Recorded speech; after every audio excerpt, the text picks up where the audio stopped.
Určite ich od nás. Ďakujeme. Majte sa, no a my vám teraz, predstavíme jednu misku a zároveň aj modelku, ale chlapi, pozor, nedotýkať sa, pretože hryzie. To má také tesáky, také zuby a nemusí chodiť bieliť. Normálne fungujú aj bez toho a je na to hrdá, pretože je to dobermanka šampiónka. Práve sa pozeráte na impozantnú Fenku Dobermana, ktorá sa nedávno stala svetovou šampiónkou. V nemeckom meste Apolda, kde pôvodne vyšľachtili rasu Dobermana, Fenka Heranuova Deutsche Vita, prezývkou Peggy, dokázala celému svetu, že práve ona si zaslúži svetový titul.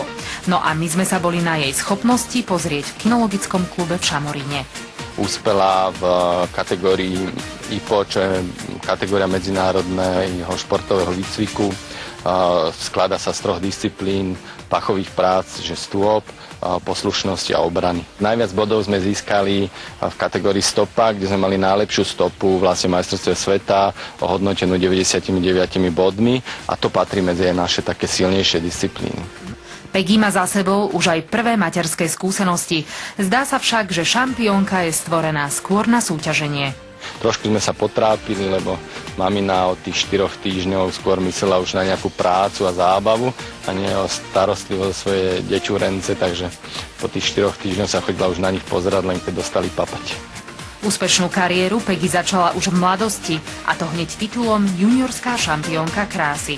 Čo je vlastne súťaž, že sa hodnotí len exteriér psíka a jeho súlad s vlastne napísaným štandardom platným pre to plemeno.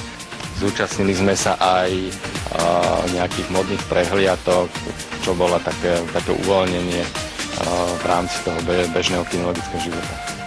Peggy, ktorá je absolútne oddaná svojmu povolaniu, čakajú najbližšie asi opäť materské povinnosti. Veď takýchto kvalitných génov nikdy nie je dosť a šampiónov takisto.